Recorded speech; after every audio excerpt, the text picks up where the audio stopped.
Welcome to another episode of Jay Leno's Garage. If you've been to this website before, you know we're big fans of three-wheelers. This is my Morgan three-wheeler. Then, of course, the Can-Am Spyder, a little more modern interpretation. And then my 31 Indian three-wheeler. So we've had some experience with three-wheelers, but I want to show you a totally new, very innovative three-wheeler that I think is pretty cool. It's called the Carver. This is it right here. You know, I saw this on the street one day. I was driving through Hermosa Beach, California, and I pulled over and I ran up to the guy and I said, "Hey, tell me about this car." And I was so excited to see it. And he explained to me what it was. And I said, "You got to come to the garage. You got to bring this to my garage. We can do a web shoot on it because it's made right here in America." Let's bring in the CEO, Terry Murphy. Terry, how you doing? Hey, Jay. Thanks for having me. Detroit, is that where you're building them? No, we're still looking at somewhere in the Midwest. Oh, somewhere in the Midwest. Okay. Fantastic vehicle. We're going to show you why it's called the Carver in just a minute, but go over some basics for us.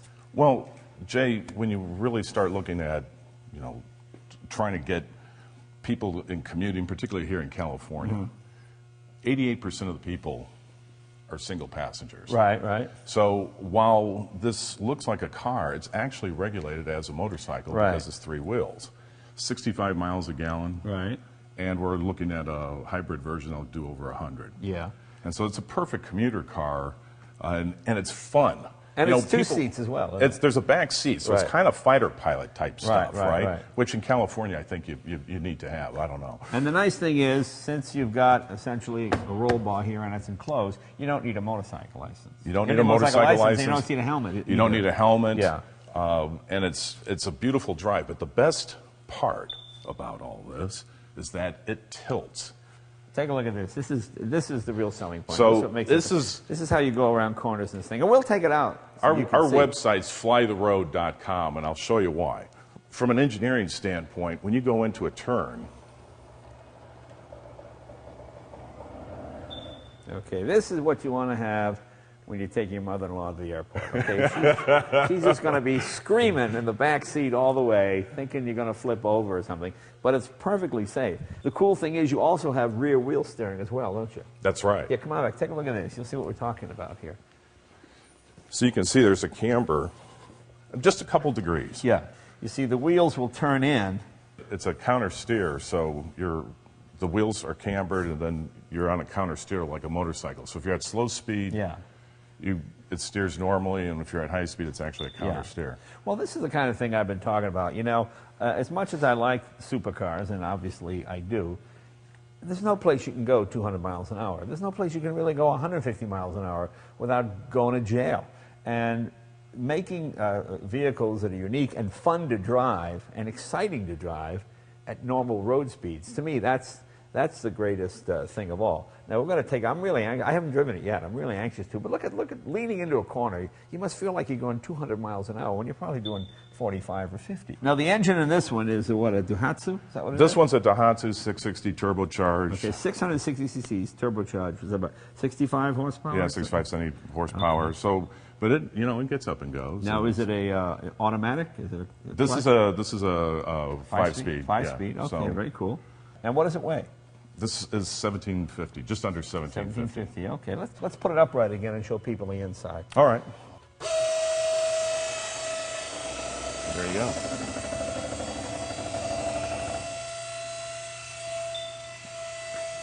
That noise you hear is obviously the hydraulics, bringing it back up. As you can see, two-seater vehicle, quite cozy. And you've got a radio, AM, FM, all that, 5-speed clutch. It's just like driving a car in that sense. Pretty neat. And you can lane split in this like you could a motorcycle. Because it's really, I don't think it's any wider than a Gullwing or a big Harley or any of those type of bikes. I love the front end here. Center hub steering, yeah, very nice, very nice. And of course, you've got disc brakes on it as well, all the way around. But to me, you know, the real thing is it's fun to drive. That's really the killer. I mean, you use the gas and the efficiency just to sell it to the spouse. You know? But, you know, I mean, what you want to do is have something that's fun to drive. You know, that's always been Gordon Murray's thing. You know, Gordon Murray, the man who designed the rocket and the F1 McLaren, he has this whole thing about lightweight and simplicity. And that's really where the future is, I think, on automotive technology. Having cars that are light, that are, you know, it should be fun to drive. I mean, I think the reason the Mini has been successful is it's really fun to drive. I mean, the gas mileage and all the other stuff is good, and obviously it helps, but the main selling point is, oh, it's fun. And all these cars that are coming out, there's so many that are coming out that are, quote, green, that aren't fun. Right. You know, right. And it doesn't, you know, they don't have to be, you know, at odds with each other. We think we can do both. And 65 miles per gallon, that's pretty good. That's pretty good. That's actually better than a Prius, I think, or any of those hybrid cars. And of course, you're using existing technology. Yeah, it's really exciting. Well, let's see what other features does it have. These are functional, the louvers? Yes. Those cool as well? Yeah, it definitely need the cooling. And what, this roof, it has a sunroof this pops as well? off. So oh, look at that, okay. You can have a convertible version of this. Oh, there you go. There we go. Got it. Oh, okay, very cool. And there's actually room in the back. Are there any other driver aids, such as ABS or anything of that nature? No, not right now on this vehicle, no. Don't need it, okay. And you really don't need it. Okay. So this is a prototype vehicle, right? Correct, correct. Okay, and what we have over here is what the production So this is what the production car, the vehicle is going to look like. And this is a non-running prototype of what the production car will look like. Very nicely styled. We want to get a little bit more aerodynamics on it. Yeah. And what we're really looking at, Jay, and I think you beat me to the punch. I came out of the aerospace world, so we're really looking for a cross-section between aerospace technology here in Southern California and automotive technology, but you know, we're at the airport here, so I think you already, you already did that one. But well, you know, the thing with so many modern vehicles, especially green-type vehicles, is they're just boxy looking. They're not sexy or attractive. I got to drive the electric Aptera, and that sort of looks like a car from the future. Here's a picture of that. You know, for new cars to be exciting, they should look exciting. And to me, this looks exciting. You see this coming down the road, and you have no idea what the heck it could be. And, well, I'm anxious to drive it. You've got dual headlights. Let's take it for a ride, see how it goes. All right, let's go. Press the immobilizer. Let's start it up. Sounds like a car, bike.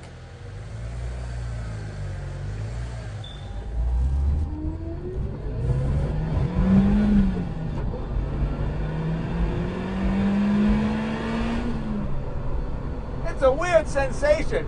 You feel like you're in some kind of amusement park ride. But I gotta admit, it's a lot of fun.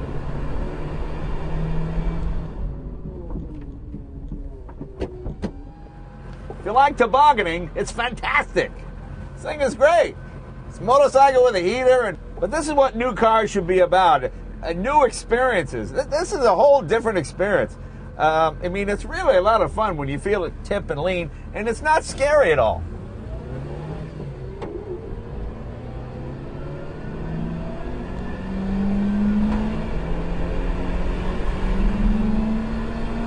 I love how it leans. There's plenty of leg room, and you know, it's plenty wide. I don't feel like I'm cramped in this thing. The nice thing is your passenger's behind you. Imagine this with maybe 180, 200 horsepower, put a little Hayabusa motor in the back of this thing, or a Kawasaki 1400. Oh my God. Got AM, FM radio, all that kind of stuff. Oh, look at that, even got a cup holder. But your cup's going to tip over. You'll see, you don't really want to use the cup holder because all the coffee will go in your lap. And I love the fact that the window glass goes all the way up to here. You know, in a normal car, your field of vision is kind of restricted right straight ahead. But here, this goes all the way back. So that's actually kind of nice. It's almost like having a permanent sunroof. And of course, this roof lifts off as well. Well, let's take it up to the twisties and see how it does.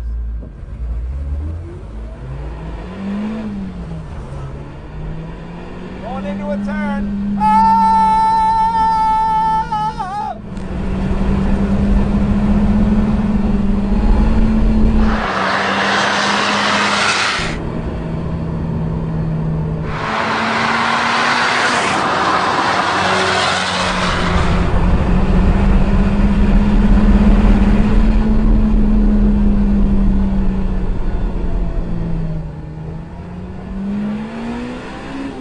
It's hard to believe this is only 660 cc's.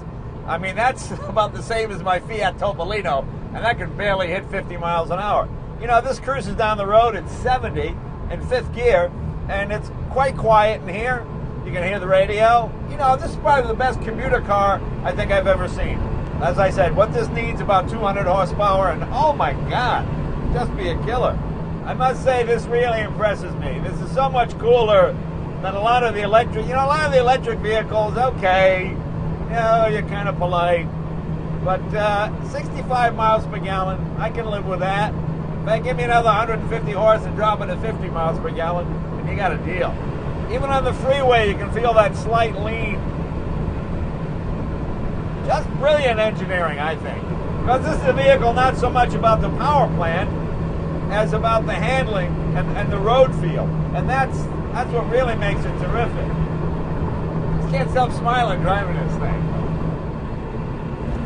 Although this is a prototype vehicle, road feel and fit and finish is pretty good. I mean, it shifts nicely, it doesn't hang up. So many times people bring prototype vehicles to the shop and, oh, you can't put it in reverse, or don't go over 50, or don't whatever. Whereas this thing is nice. You know, on a windy road, you find yourself going so much faster than you normally would, just because it handles so nicely. I mean, watch this going into this turn. You just lean over like you would on a bike. It's great. I love this thing. I gotta say, this is the most fun I've had in a car in a long time. This is really, I think, the greatest commuter vehicle, because it just makes you smile. You don't mind going, you know, I was gonna take the windy road. I mean, it's fun on the freeway, but hey guys, see, people want to take pictures of it.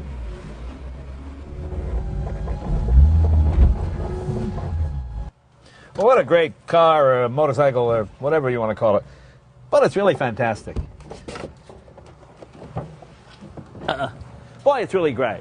Well, it's very, very impressive. It's very, very impressive. Thank you. It's the most fun I've ever had in a commuter car. You know, some of these electric cars are just, these small, they're just boring. They're not fun to drive. But this is really exciting to drive. Boy, my advice would be get the most horsepower you can. Because to me, this is really an enthusiast vehicle that you could use as a commuter car. Right. I'm not sure if the average commuter would be as excited about the lean angle. You know, a lot of people get scared about new driving experiences. And to me, if you could get 100 horsepower, 150 horsepower in this, I mean, now you're competing with real high-performance motorcycles. Right. You know, biggest drawback to most three-wheel vehicles, you're just fighting that camber. It takes a lot of strength, and you feel like you're working it too hard. The rear wheel steer, the front wheel steer. So it's a one-finger experience. And once you get used to the lean, it just becomes this sort of seesaw, second nature. It's really a lot of fun to drive. Terry, congratulations. It's a terrific, terrific piece of kit, as the British would say. And if they want to know more about it, they go flytheroad. Flytheroad.com. Flytheroad.com. We're, going to be about 2 years before we get them in the public, but we want to get your feedback. Well, let me know. I'm real interested. I think it's fantastic. Thanks again. Thanks again, Jay. Appreciate it. See you next week.